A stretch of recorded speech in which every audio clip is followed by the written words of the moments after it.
This video is about commanders that are more powerful than they seem at first glance. That's not to say that these are necessarily good cards, just better than you might expect. But I'm also not saying that they are bad, just you get it. Let's start with an easy one that most of you have probably already heard of before. Sergeant John Benton is a 3-mana Celestia 2/4 with Trample and Haste, and whenever he deals combat damage to a player, both us and that player draw that many cards. At first glance, John Benton seems like a middling Voltron commander, a creature that not only doesn't put out that much damage by itself, but also helps our opponents. That couldn't be further from the truth. In a weird way, John Benton plays much closer to a green-white Spellslinger deck, rather than traditional Voltron, and that's because he's best paired with green Draftchaff Giant Grove combat tricks. The general game plan looks a bit like this. Get the boy out on turn 2. It's fine to mulligan a bit for the mana dogs that are needed for this. He has haste, and this early on it's very unlikely that anyone has blockers, so we immediately slap somebody for 2 damage, which draws us 2 cards, replenishing our resources and setting us up for the next turn. There we attack again, but this time we throw a cheap pump spell onto John Benton. Usually the difference between Giant Growth and Ancestral Recall is 5,000 euro and a crippling anxiety about what could have been. But in this one moment, for the first time, Giant Growth is just better. Slamming it lets us push some damage and overflow our hand, and this is the moment from which John Benton really starts to shine. Coming with haste and inbuilt trample enables him to grab momentum in a way that few other commanders can. We should now have an abundance of Explorers, Summer Blooms, and the terrible mana dorks that put lands into play from our hand, alongside plenty of lands allowing us to ramp like crazy while keeping mana open for protection, ensuring that the Sergeant sticks around until next turn. From there, we continue that loop, just with more resources and stronger pump spells, eventually adding counters and keywords to our commander. While at first, our opponents might appreciate the card draws we are donating them, this is usually short-lived, as they realize just how much damage they are actually taking and how quickly the game is ending. By the time the first player is knocked out, we tend to have enough resources to finish the remaining 2 in only a single turn each, and our main worry is decking out as we do so. As much as drawing a million cards is an advantage for all players, our John Benton deck is much better equipped to efficiently handle those kinds of resources, as nothing should cost more than 4 mana, and even that is stretching it. This is a deck that's famous for being so cheap and efficient to build that lists which cost 10 euro or even less are floating around out there, and those still see no play as their creators realize they can't really play them at a regular table without stomping their way through the casual community. If you ever find yourself facing John Benton, make sure to kill him the moment he comes down. Don't get greedy, don't take the first hit to draw some cards. That's how he builds momentum, and if he gets interrupted here, he falls incredibly far behind. But if he doesn't, the game will spiral out of control rapidly. Moving on to another green commander that reminds us Spellslingers, Patron of the Orochi. Patron of the Orochi is an 8-mana mono-green commander with 2 quite unique abilities. It has Snake Offering, which means we can cast this spell at instant speed if we sacrifice a snake to do so, and if we do, its casting cost is also reduced by the mana cost of our offering. While 8 mana is definitely expensive, because of its Snake Offering ability and being in green, Patron of the Orochi can very easily come down as early as turns 4 or 5, and then at instant speed, which enables its powerful second ability. It can once per turn tap itself to untap all forests and green creatures.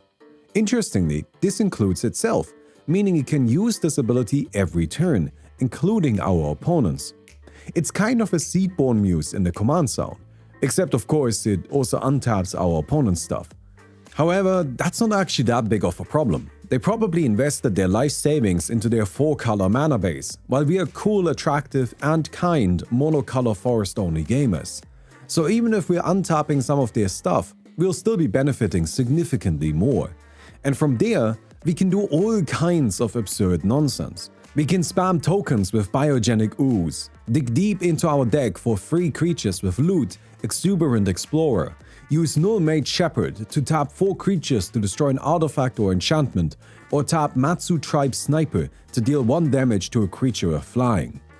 Some of these options may not be quite as good as others, and let's be honest, mono green isn't necessarily the best at using mana or abilities at instant speed, but the frequency and control with which we get to use this effect still makes it very effective.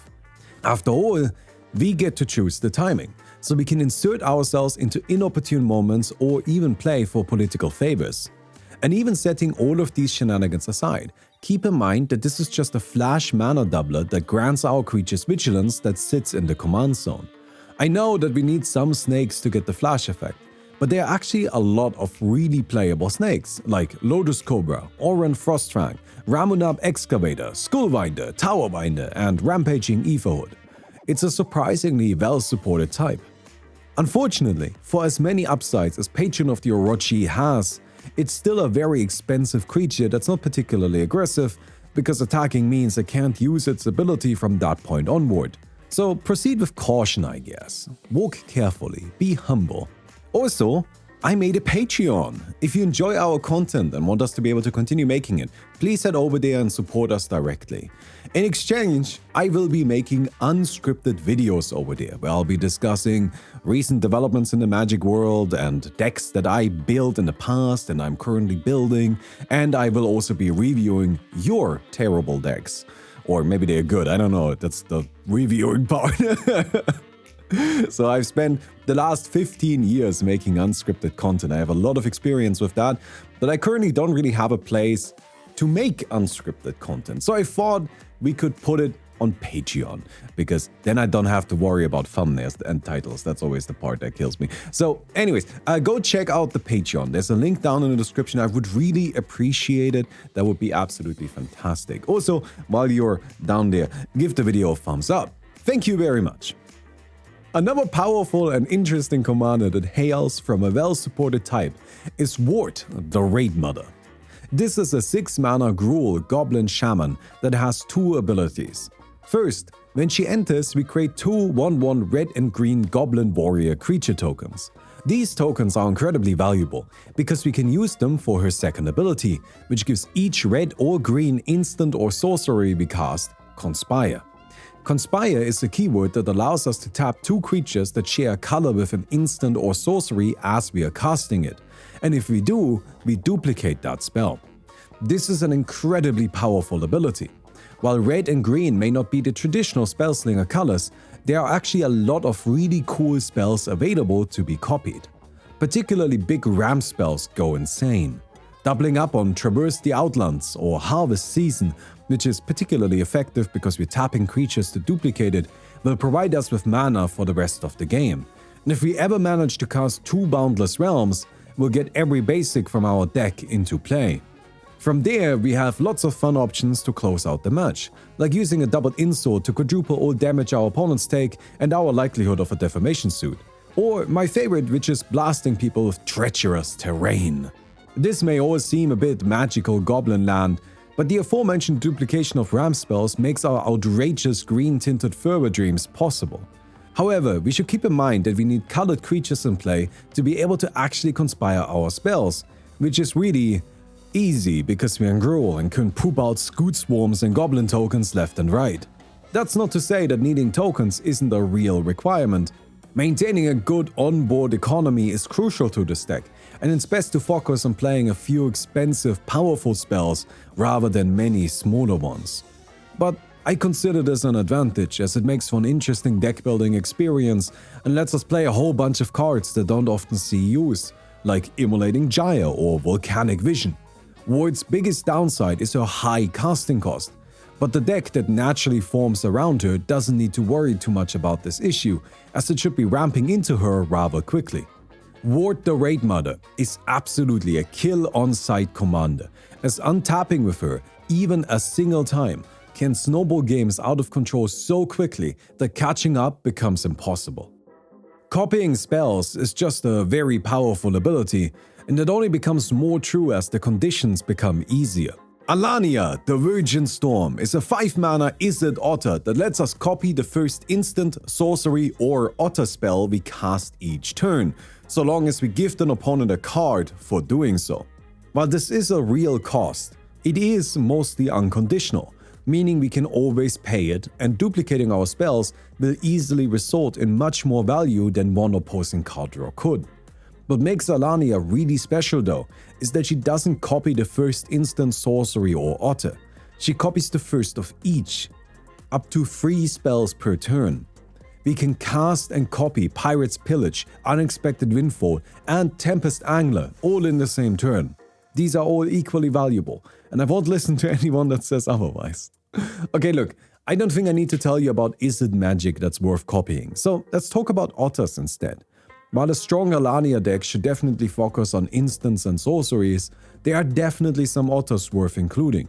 Stormcatch Mente is a 2-mana 1/1 with haste and prowess, and it reduces the cost of instants and sorceries we cast by 1. With 2 of these, our spell slinging goes out of hand immediately, and they can even chip for formidable damage.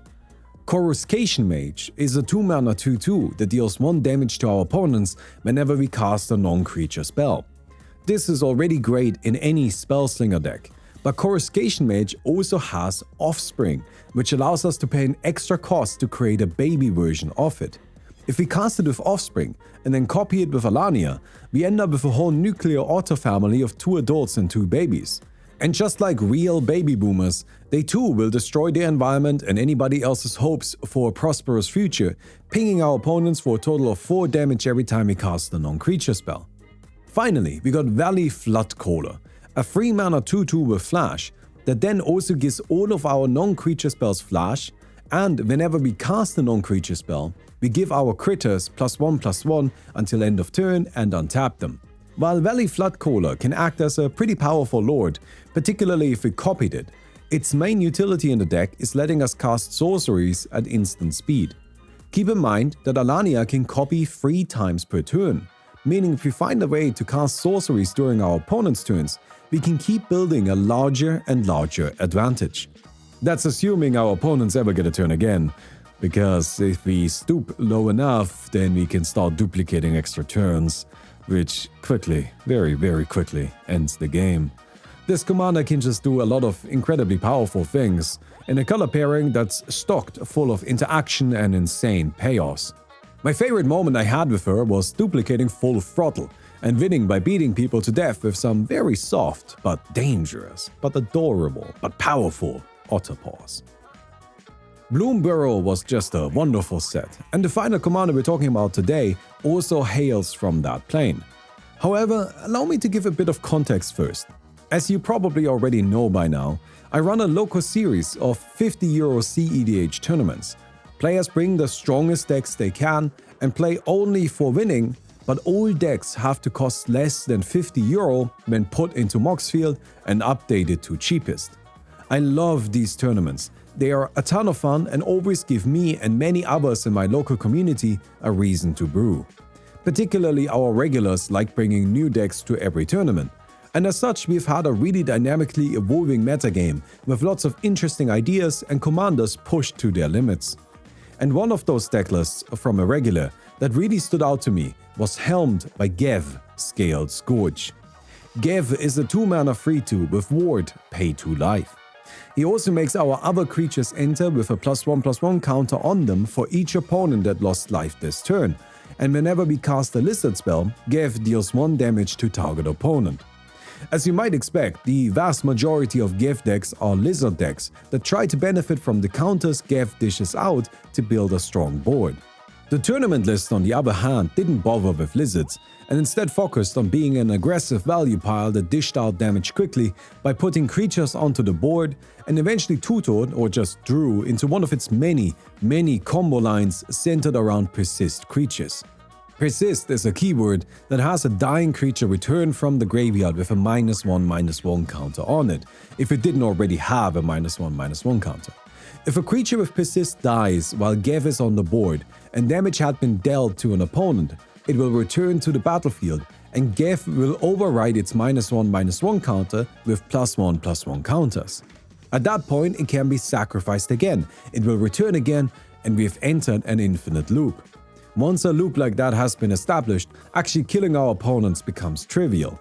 Blasting Station, Murderous Redcap, Puppeteer Click. Nearly every other part of the deck led to some kind of kill, meaning there is no safe limit of permanence that could be allowed on the board.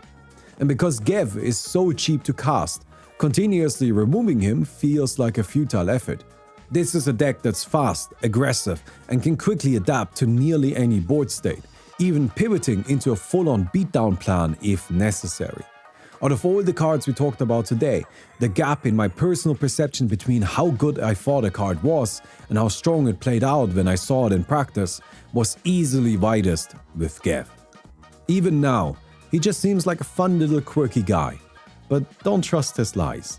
Gev can end games at any moment, out of nowhere. Thank you very much for watching this video. Please let me know your surprisingly powerful commanders. I'm sure you guys got some ideas. I actually had a whole bunch more, but there's kind of time limits on YouTube videos. No, technically. I guess we could make this like a 3-hour-long one, but then we would only upload once per month, and I feel like that's not ideal either, right? So I got some. Maybe we do a second list sometime. If you have some suggestions, leave them down below. Don't forget to give the video a thumbs up, and I'll see you guys soon. Goodbye. Patron of the Orochi. Orochi. Patron of the Orochi. God fucking damn it. I don't know how to pronounce these Japanese names. Leave me alone. If I want to call Ayo, Ayo, Ayo, then I will do so.